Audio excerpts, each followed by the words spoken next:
A gente começa então já conversando com Rita Mundim, que vem conversar com a gente nesta manhã, quase tarde, já comecinho de tarde desta quinta-feira. Rita, boa tarde para você.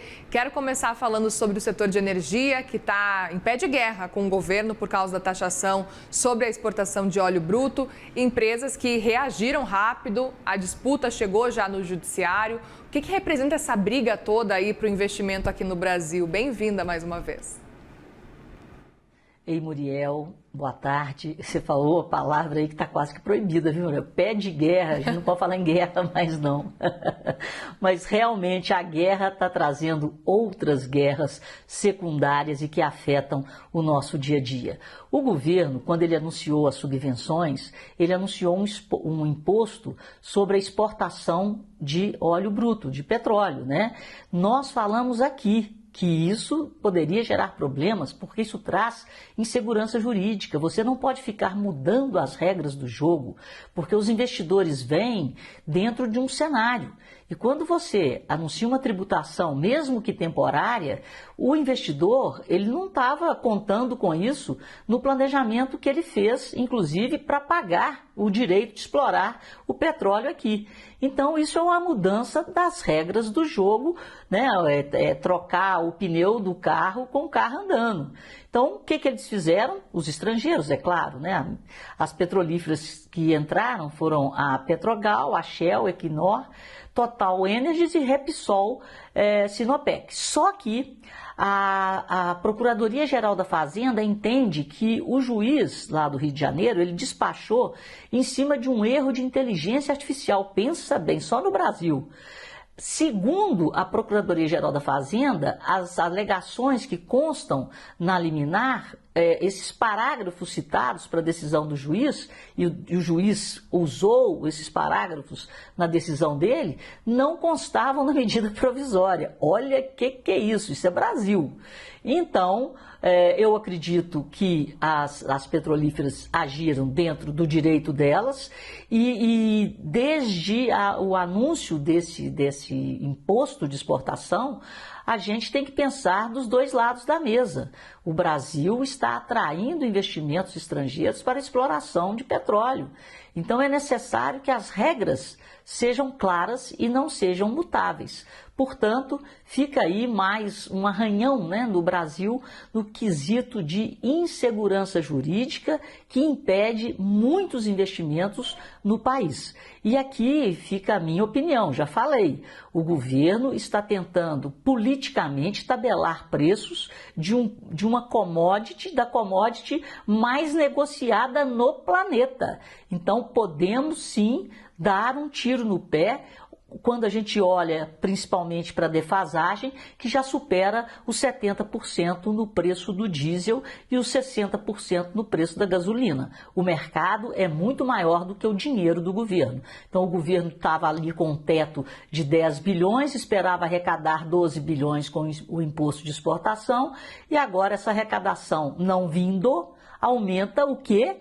O nosso problema fiscal, que é estrutural. Então, essa pirotecnia governamental de criar impostos para tapar buracos, e buraco de mercado a gente não consegue tampar. Nós já vimos isso no Brasil, repito aqui, o governo congelou a relação do real e o dólar lá no cruzado 1 explodiu, né? O dólar saiu de 1,30 para 2,40 no dia 15 de janeiro de 1999. Sofremos um ataque especulativo do mercado. Todo mundo veio, né, comprar um dólar barato. Aí o Malan, na época, falou, flutua. A Dilma congelou energia, congelou o câmbio também. E o que aconteceu? A inflação veio galopante na hora que as torneiras foram abertas. Porque se você não abre a torneira para o preço real de mercado, você corre o risco do desabastecimento e da criação de um mercado paralelo que não é bom para ninguém. Sem dúvida. Agora, Rita, no campo internacional a gente está acompanhando as conversas entre Washington e Teherã, que elas até estão avançando, mas o acordo parece depender de concessões em territórios vizinhos. E com a transição de regime, o alívio das sanções em jogo, queria saber quais são os pontos na sua avaliação que são mais sensíveis nessa negociação. Ô Muriel, é claro, a maior arma do Irã é o Estreito de Hormuz.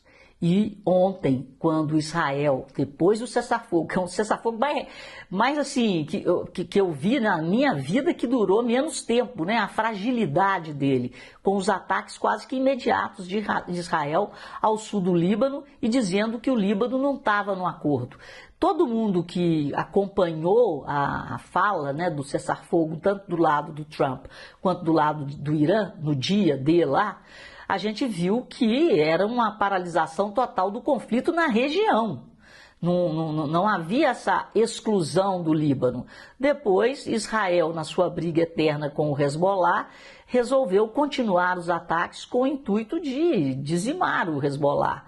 E aí o J.D. Vance, que vai ser o condutor das tratativas do acordo na sexta-feira, né, ele falou, não, que é o vice-presidente americano, ele falou, não, o Líbano não estava no acordo.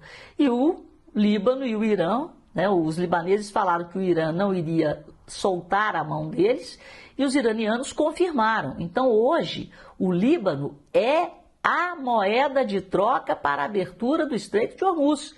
E os iranianos deixaram isso claro. E qual é a arma mais poderosa? Repito, é o Estreito de Hormuz. Não é o urânio enriquecido. Hoje não é o urânio enriquecido, não. É a abertura ou não do Estreito de Hormuz que determina para onde vai o preço do barril de petróleo. E já estamos aqui, estou acompanhando. O petróleo ontem, o mercado abriu precificando o acordo, que não estava, né, ninguém tinha nem chegado lá no Paquistão ainda.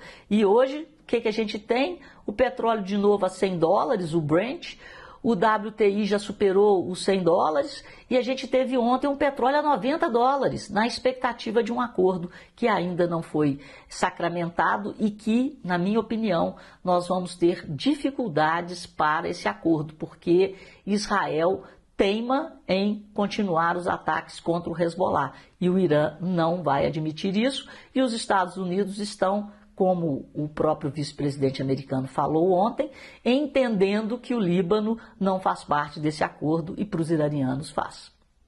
Pois é, e aproveito para te perguntar, diante desse cenário, quanto que isso pode impactar, por exemplo, os mercados, porque quando existiu a assinatura desse acordo de cessar-fogo, a gente viu o quanto, né, caíram, especialmente aí os preços do petróleo, especificamente ontem, a gente viu uma queda de mais de 16% no petróleo Brent, mas hoje, diante dessa ameaça, a gente fica até na dúvida do que vai acontecer daqui para frente. O mercado todo parece que está à espera de um avanço nessa negociação e de saber se realmente esse acordo de cessar-fogo vai ser cumprido. Portanto, o que a gente pode esperar daqui para frente, Rita? Olha, Muriel, o melhor cenário, que eu até havia dito ontem, né, que a gente teria 3 cenários, o melhor cenário já foi descartado. Nós não teremos um acordo fácil. Na minha opinião, pelo posicionamento dos iranianos, pelo posicionamento dos americanos e de Israel, o acordo não será fácil. Você vê até na hora, né, de anunciar, o Irã falou que ganhou a guerra, os Estados Unidos também. Né? Então é uma coisa complicada. E a gente tem acompanhado que o Trump ele entrou numa enrascada, porque ele está ficando refém do Estreito de Hormuz, porque é o Estreito de Hormuz que está ditando a inflação nos Estados Unidos e no resto do mundo. E é uma inflação que começou com combustível, né, em função de um problema de logística. Esse problema de logística, com o fechamento do Estreito e com a intensificação do conflito atingiu bases produtoras de petróleo e de refino de petróleo nos países do Oriente Médio. Aí nós passamos a ter também um problema de oferta. Então, logística, oferta. E aí, logística com oferta de combustível, nós temos alta generalizada de preços, primeiro de commodities, porque as commodities são produtos de consumo global. Então, o preço das commodities, porque a logística de chegada dessas commodities nos países dependentes de importação, ela está muito mais difícil. Então, não vai ter nada mais barato, vai ter tudo mais caro a partir do conflito. Agora, quanto que essa inflação vai incomodar, o quanto ela vai bater na porta e de cada país nós vamos ter uma diferença dependendo da dependência de importação de insumos desses países. O Brasil, com o agro, nós já temos os fertilizantes, na média, aí 70% mais caros. Então, você tem um aumento de custo de combustível, um aumento de custo de insumo que vai bater no preço. E aí nós temos um problema de logística, o frete está mais caro, a insegurança está maior. Então, esse conflito ele tem que ser resolvido rapidamente. O Trump percebeu isso. Só que ele ainda quis dar mais um crédito para Israel ir lá e atacar o Líbano. Aí os iranianos acharam que o acordo não foi cumprido. Então vamos aguardar sexta-feira, mas o segundo cenário, que é um prolongamento da discussão do acordo, porque nós teríamos 2 semanas. Então, quanto antes esse acordo for fechado, melhor. E pelo andar da carruagem, ele pode estar sensível a essas mudanças de atitude dos dois lados. Então, aí o preço do barril vai segurar ali na faixa de 100 a 120 dólares, dependendo do que surgir. E o pior cenário é não ter acordo. Aí, como eu disse ontem no Hora H, o mundo estaria diante de um buraco negro, procurando alternativas de logística, procurando alternativas de energia, energias alternativas, rotas alternativas, suprimentos alternativos, e isso não se resolve em 24 horas. Então nós teríamos aí um período prolongado de ajuste a esse desarranjo provocado por essa guerra. Seguiremos acompanhando então, Rita. Obrigada, viu? Bom trabalho para você, boa quinta-feira. Valeu, obrigada, boa tarde. Boa tarde.